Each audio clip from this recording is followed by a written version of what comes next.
My name is Ricardo Gonzalez. I was born in Havana, or a little pueblecito next to Havana, in 1949, many years ago. My early life was, I guess, normal, except I went to private schools, not because we had money, but because the luck of the draw, I guess. Scholarships. My mother was a devout Catholic and had a good relationship with the town's preacher. And so I ended up going to a private school, private Catholic school. And when I finished sixth grade, yearly they would award scholarships to the better students from the graduating class to one of their schools in the city. They had several schools in the city. I was chosen, I was fortunate enough to be chosen as one of them. And that's where, when they closed that school, my parents finally decided to send me to the United States. When we landed, I sort of felt that I was in charge of even though there were, one of the girls was older than me. So I told them to wait to get up last so that we wouldn't get scattered. And when we finally got off the plane, there was nobody there. And I was like, okay, what do we do now?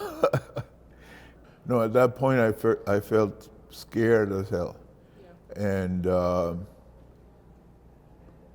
confused, frustrated, all of those things.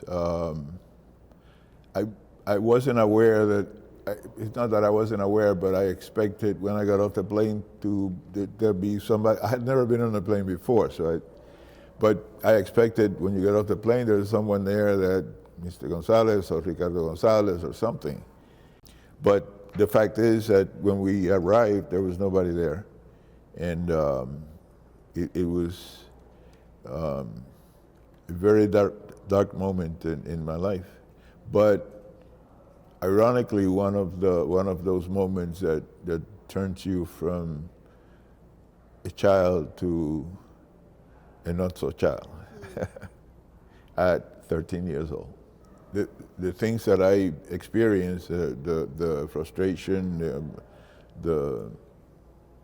all of those emotions, the folks that came with me also felt them. White, black, it didn't matter, because it was a separation from your parents. And an uncertain future. When I ended up being placed in a foster home, it wasn't a foster home, it was like a camp. I didn't know anybody there. The bubble that I was living in, race never came into play. It was, we were all in the same situation. That's actually the one place where I've been where there's no racial tension whatsoever, because we're all adults and children. I have to assume that the adults, the house parents, and the people that were taking care of us were also going through a very traumatic experience. In Cuba, I used to go from El Cotorro to my school in the city for 1 year on my own. Two of my uncles were bus attendants. So I was used to riding the bus, no big deal to me. And I finally got on the bus, put my money in. It was like 25 cents back then. And I sat in the first seat thinking that I want to see what's going on. I want to see the landmarks. I want to see where I need to get off. And the bus didn't move. The driver turned to me and he just started saying things. But I didn't know what he was saying, so all I could do was like look at him and smile. I guess he must have thought I was making fun of him or not obeying his order. So he got up, he started screaming. I remember his face getting redder and redder, and I'm sitting there like a fool. But then someone somewhere in the bus said something in Spanish. He said, "You have to sit back here." So I went and sat back there, but I was like, what the hell happened? Yeah. So that was my introduction to the first time that I really, woke me up. Again, I was very fortunate. I had two friends that for some reason had been moved from the camp where I was, placed in a mansion basically on the bay, and that was run by the Jesuits, and they would go to their school, which was within walking distance, Belén back then. So I wanted to go to Belén because I had gone to a Catholic school in Hialeah. My first year, we went to school within the camp. And my second year, I was now living in Opalaca. And we went to a Catholic school in Hialeah, which was interesting too, because Hialeah then was different from Hialeah now, but it was beginning to change. So it was a mix of old white folks, recently arrived Cubans, very few, and then us. And we were considered savages because we were, first of all, we didn't speak the language because a year prior we had been taught in Spanish. So it was difficult. That was difficult. I'm seeing the what I perceive to be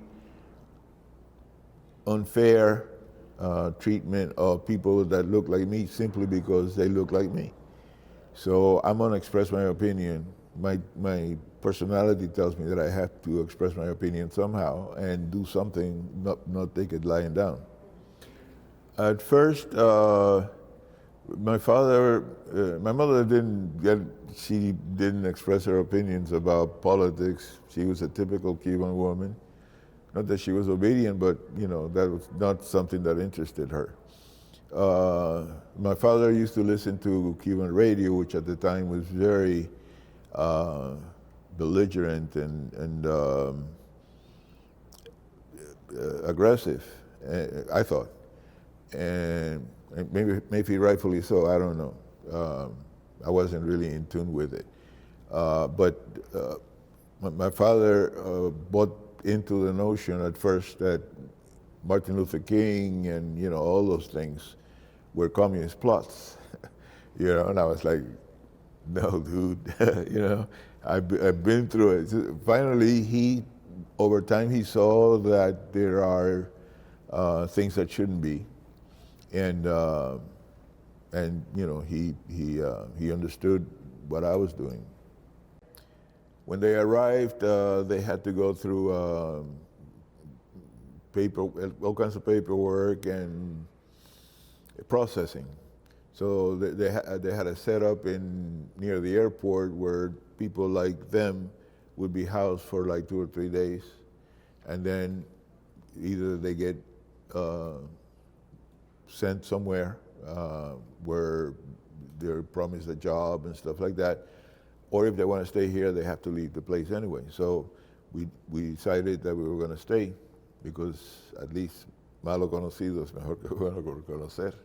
They had a friend from, who I know, a lady from Cuba who had recently arrived, had rented an apartment at this building that was like a crumbling building. He had a nickname. I can't say the nickname, but. And she said she was going to talk to the superintendent and see, to give us an apartment. She called back, yeah, everything's done, just come by. So I went with them to the apartment building, and when we got to the superintendent, he said that he wouldn't rent the apartment to me, and we don't rent to black people here. I was like, whoa. And I'm telling you, the building was The rent was $50 a month. Rats, roaches, the works. And I wasn't going to go anywhere. I mean, that's it. This is what I'm going to. So I told the guy, I said, look, the apartment is available. There's a law that says that you have to rent it to me. If you don't rent me the apartment, I'm going to call the cops right now, and you're going to end up renting the apartment. So we rented the apartment. But my parents saw that, and what hurts more is that the superintendent was Cuban. So, right off the bat, they did experience racism. When I came back to Miami, I wanted to live in a place where there were other black people. I was a pioneer all my life. I didn't want my children to grow up being pioneers. So I moved to an area where successful black people could live. All of a sudden, they put a stadium in our neighborhood. Wilkie Ferguson, who I had known since I was a kid, by happenstance, I had a job at a place that was next to his office. He was the first black everything in Miami. So he's older than me, but we became friends over time. So he put together a meeting of neighbors. What do we do now? The stadium was there already. The neighborhood had gone to hell, but the neighborhood had gone to hell because the county commissioner that represented us was a Jewish guy that didn't live in the district. Back then, it wasn't necessary to live in the district.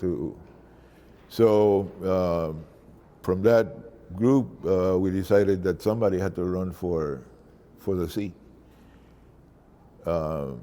because that area was not black majority, but enough blacks plus there were a lot of people affected by the stadium, some positively and others not so much. So anyway, Wilkie couldn't run because he was a judge. So Betty decided she was going to run, and she said, Ricardo, you want to be my, and I go like, I don't know anything about this.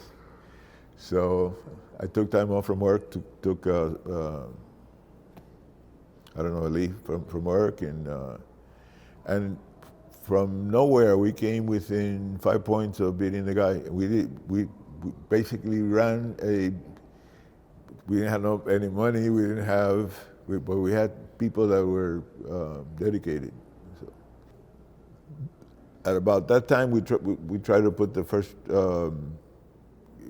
Afro-Cuban Asociación Afro-Cubana, which I think it was doomed from the start because I had to fight very hard to name it Asociación Afro-Cubana. They wanted to name it Asociación de Cubanos de Color. And I was like, de color, that does, what does that say? Whenever I've read a lot of books from different writers, particularly Cuban writers, about black Cubans. And these writers are white. So I always wanted I kept waiting for someone to write a book that talked about, I am black and this is how I feel. All right? It never happened. I came across a quote from I think it was Maya Angelou, who said, if there's a book that you want to read, but it hasn't been written yet, then you must write it. So I go like, okay, I'm retired now. I have the time. So I just started typing, and then as I began, I remember things that would be relevant to tell a story, because I didn't want to tell a story that was, portrayed me as a victim or that I was complaining about. I have nothing to complain about, so I didn't want the book to feel that way, but I did want to point things out that made a point, that don't say this when it's so obvious that it's this. And that's how I got about to write it. The more I wrote, the more I wanted to write. I just recently received a series of emails from other Pedro Pans, white Pedro Pans, who were furious at me for spreading venom, racial venom, for being a racist, for being a rat, for being a socialist. And I don't know, but there were other insults in there. This, without reading the book, because I didn't say anything about, in the book, I'm very complimentary of, I'm very thankful for Operation Pedro Pan. Not everyone can be thankful. There were many failures in Operation Pedro Pan, but in my case, I have nothing to complain about. On the contrary, all my gratitude. I live the way I live because of Operation Pedro Pan, I think, and for the government, the U.S. government, who was giving me opportunities that I didn't even deserve. I didn't do anything to deserve. So, but equality, it's too lofty a goal because we're never going to see it. But I hope is an improvement of. We have to come to an understanding that we're all human, that we breathe the same air, we walk the same streets, you know. And at the end of the day, we're all mortal. We die. So what's the deal? You know, it makes more sense to work things out together